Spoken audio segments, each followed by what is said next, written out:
everyone, my name is Dougal. And I'm going to say hello and goodbye. Right, off you go. Hello! It's a Wednesday evening in sunny southwest Scotland. And actually it's sunny. It's probably the best evening we've had for weeks. I've just been sitting out enjoying it. It's lovely. However, I just thought I'd share with you my latest encounters with the lovable rogues called the Carters. I was working in a wee town today called Kirkcudbright, and sorry, it was yesterday. Last 2 days ago, working in Kirkcudbright, and 2 days ago, yesterday, I was having to evacuate the place I'm normally working in because there was a open reach engineer doing a bit of work, and so I had to come out of where I was working, and lo and behold there were a pair of carters there with their little cart sitting on a bench. It's a new look for the carters. Mostly the carters usually stand either side of the cart, but these two dudes decided, what's the point, we'll sit on a bench and the cart's at the side. One of them was a sort of elderly carter and the other one was a sort of extra large obese carter. Now for those who and I don't know actually what's the word, I don't want to upset anybody here watches my channel, but this guy was very large, and I did a video, one of the guys was very large, a wee while ago, actually it's probably a few years ago now, about how is it that in Jehovah's Witnesses that if you're seen to be destroying your body through cigarettes, drugs or alcohol, that you get marked a polygraph reproof and then disfellowshipped. But if you overindulge in cake, it's okay. So near enough with every congregation I've ever been in my prior witnessy life, there were always the cake eaters, the overindulgers. And within the Jehovah's Witnesses, of course, you're supposed to enlarge,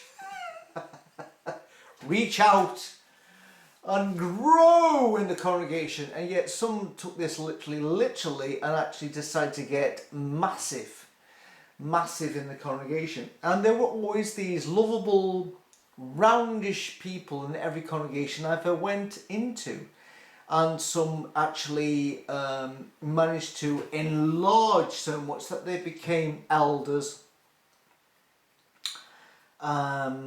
circuit overseers, I don't think they exist anymore, and district overseers, like large portly district overseers and circuit overseers. And even within the governing body today, there are a few people who clearly have partaken of the physical food. There's obviously people of the governing body who enjoy second breakfast every now and every other day, or every day. And it's bizarre, because when was the last time that you ever heard of a Jehovah's Witness getting marked or a public reproof for being, to be honest with you, a greedy fat bastard? It just doesn't happen. And yet there are loads. Apparently, obviously, we know gluttony is part of the no-nos according to the Bible. Yet Jehovah's Witnesses have no problem encouraging the growth of individuals who are absolutely massive. And you know, I've known many elders, wives, circuit overseers and district overseers who clearly are huge, and yet they never ever get, you never ever hear of brothers and sisters, sister large or brother large has been publicly reproved in the congregation. And then 2 weeks later you get a brother going up giving a talk about cake. It just doesn't happen. And yet gluttony is definitely one of the no-nos in the Bible, yet in the Jehovah's Witnesses it's one of the yeses. It's a bit odd. Anyway, I went completely off tangent there. Let's get back to what I was talking about. So basically, on this bench was a large, younger, obese brother and an older brother. And I can't tell, the problem with people who suffer from being massive is that you can't really tell how old they are. It's obviously, looking at me, I'm clearly 60 and I'm getting there, but I'm not huge yet. But this guy was huge, which might explain why he was sitting on a bench. I don't know. But however, I've described in before how I don't really particularly like speaking to the Carters, because I think I come over as a deranged apostate, a deranged, bitter apostate, I should say. And probably I did the same again. And maybe I let myself down yet again, but however, I was enraged to see these 2 guys where I work sitting on benches, a bench, doing fuck all. And I went up to them and the conversation went something like this.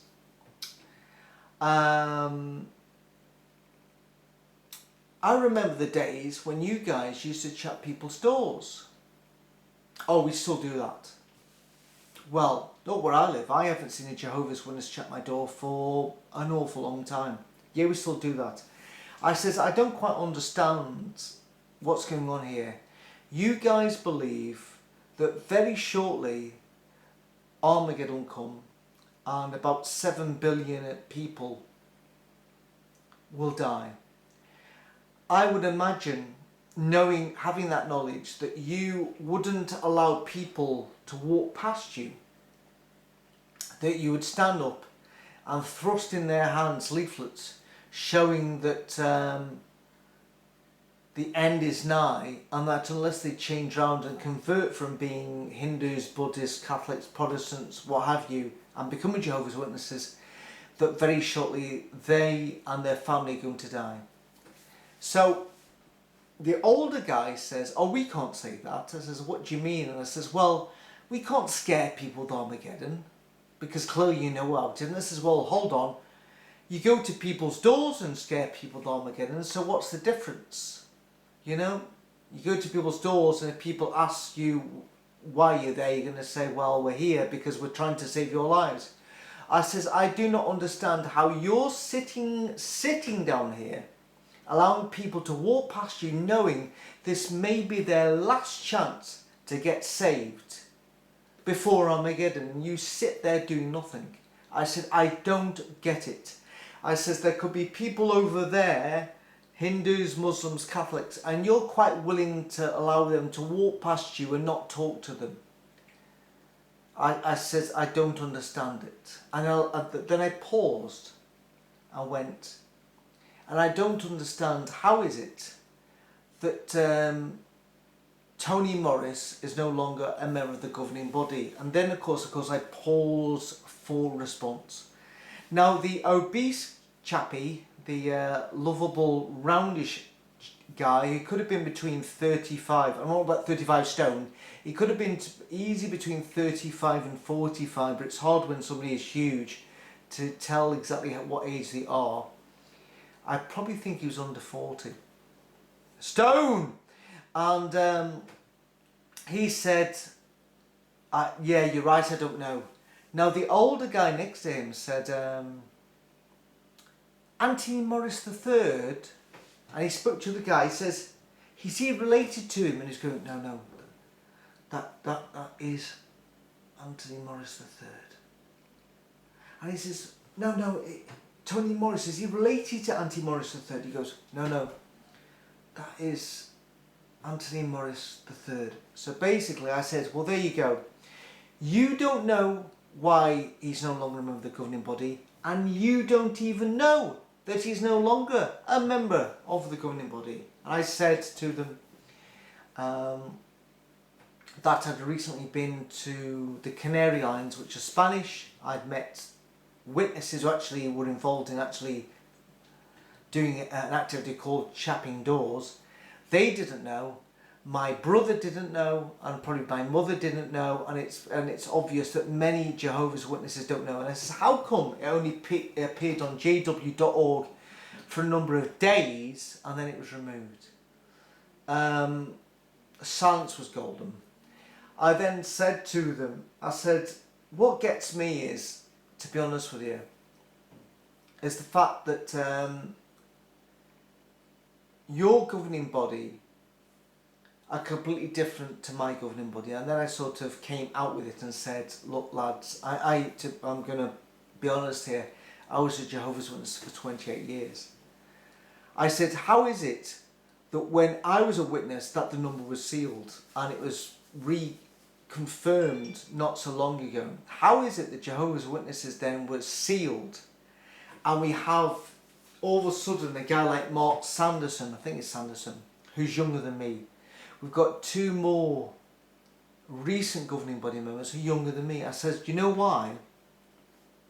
Because in about 1996, 97, 98 or whenever it was, before my son was born, the witnesses decided to change the teaching of the generation.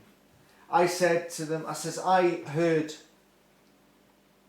through the grapevine that they were changing the thought of the generation. I said to somebody who told me, I says, no way can that be changed. Subsequently it did. I said, all of a sudden you had the millions now living will never die, they were all dead. And the guy was going, yes, that's the larger guy.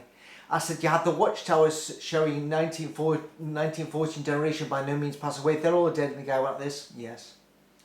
I said, so in other words, if that was given to me as the truth back then, and then they changed it, and then it didn't no longer become the truth, the opposite of truth was lies. Truth was lies, a great song by a band called Always the Way. I wrote that song. And you can see the guy was on my wavelength, the sort of larger guy. I think I was thinking about food at this time. And I said to him, I said, at that point I was done. At that point I knew I was finished. I said, because all of a sudden when I think of the sacrifices I made as a young witness, not seeking further education, not seeking a job with prospects, not seeking working on my skills which are making, producing hit records. I'm still waiting for that one. I said, now I look back on the urgency of the times I felt then, all of a sudden that urgency went out. I said, all of a sudden they then all of a sudden changed it to overlapping generations, whereupon all of a sudden that urgency it disappeared. I said, all of a sudden I felt absolutely done in. I felt betrayed because I'd sacrificed so much for so long, only to have what I believed in pulled from under my feet. And I said, and that's not the only thing. And then the older guy said, well, I've looked back and a lot of the Jehovah's Witnesses teachings that I believed in have not changed. Most of them are still there. And I said, well, to be honest with you, mate, I says, most of the things I believed in back then have changed. I said, for instance, the teaching of the creative days, that's changed.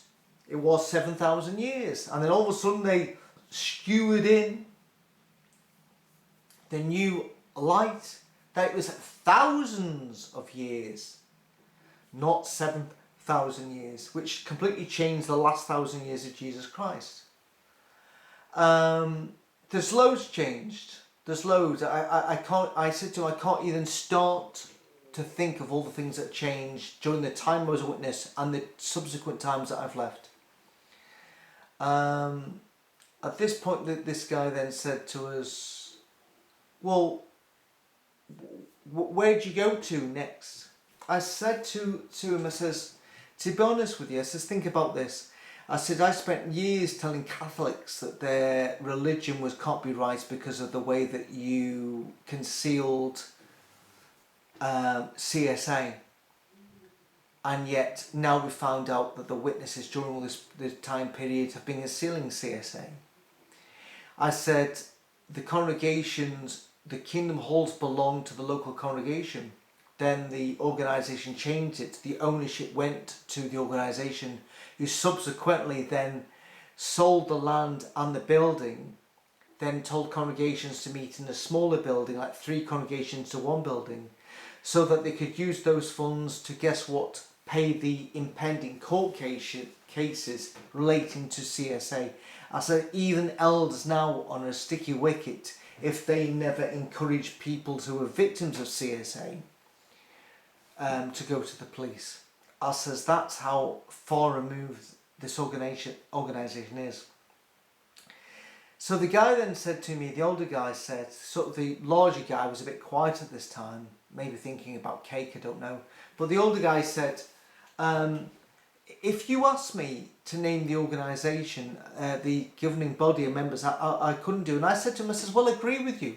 I says, I preferred my governing body members. I didn't know them. However, I says, you now get to know all of them. They're all on jw.org. I says, for instance, Stephen Lett, the famous rant about the, you know, we're in the closing times, the end of times. You know, the famous rant where it goes on about the end of days, the final days, shortly before. Of I said that was clearly the rants of a madman. I said the fact that people say who he's a lovely, caring brother, actually thinks he's going to be very shortly going up to heaven, and he's going to be destroying 7 billion people. And ironically, the people that you're supposed to warn here, the people that you sit down here and ignore, when if there was a storm coming in this town and you did nothing about it and knew, and people died and you were aware there was a storm coming and you said nothing, you would be blood guilty. Well, that same person would then be going to kill that Muslim family over there, the Hindu family over there, and the Catholic family over there. And that's what that loving Stephen Lett really believes. And then I said, I literally don't know how you can just sit there and believe this and not think about how wrong this all is. So the old guy says, well, I used to be part of a different religion. And I said, actually, so did I. I said, I used to be a Methodist. In fact, I wish I was still a Methodist. Then I would maybe believe in God, the Bible, and heaven. And he says, well, if you're to say right now that we're not to believe in any of this, where do we go to? And I said, good point. I says, this is the problem with the witnesses. When you spend your lifetime blackening every other religion, writing them off and telling everybody else that you meet that their form of worship is wrong, when you realise that the witnesses are wrong, what have you got left? I said, to be honest with you, you're left like me with nothing. I says, when you spent all this time bigging up this guy who is the author of the Bible and the God of the Bible, and then when you all of a sudden take off your glasses and then you realise, oh my goodness, the God of the Bible is a monster. I says, where do you go to from there? And there the conversation ended, because about that time I had to go back and actually do my job. Because the Openreach guy had finished doing what he was doing in the wee building I was working in, so I could go back in. I said, look, I must go. I says, but however, that's something that you and you two, or you three, I've got to decide what you want to do with this information. I said, there's something wrong here. There's something fundamentally wrong with everything here. I says, if you don't see that, I don't know what else to say. And that's how I left it.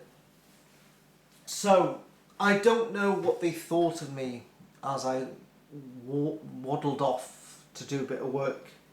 Maybe I thought I was a deranged apostate, a deranged, bitter apostate. Maybe I came away, maybe that was the impression I gave. However, I'm hoping that maybe I gave them food for thought. However, the guy said to me, he says, well, if we reject all this, what have we got? And I don't have anything else to offer them. So am I doing the right thing anyway? If I'm going to tear down somebody's belief and give them nothing, is it right what I do? And I've thought about this a lot of times. When I know that having a faith can get you through some difficult times, however false it is, however it's built on nonsense and rubbish, is it right to try and remove anybody's faith, that they at least have something to believe in which will get them through difficult times? I don't know whether it is a good thing to tell Jehovah's Witnesses that, or anybody who has a belief in any faith, that it's just a lot of crap. So I don't know. I don't know if I don't know if it's a good thing to speak to Carters. I don't know. Is it a good thing? It's something I'll have to think about. Because I think for some people, they need their faith to continue their existence. They need to believe in a better life to continue living in this life that we have today. So, is it self-defeating speaking to people? I don't know. I'd have to think about that. Anyway, I thought I'd share you with that. I know I said beforehand I don't want to do this sort of thing. However, they were so close. I just thought I should say something. But it just even enforces with me that it can be the true religion, and they are just as misguided as I was 24 years ago or longer. And I feel sorry for them. However, they probably feel sorry for me, and it leaves us both feeling sorry for each other. Is that a good thing? I don't know. Anyway, see you later. Bye-bye.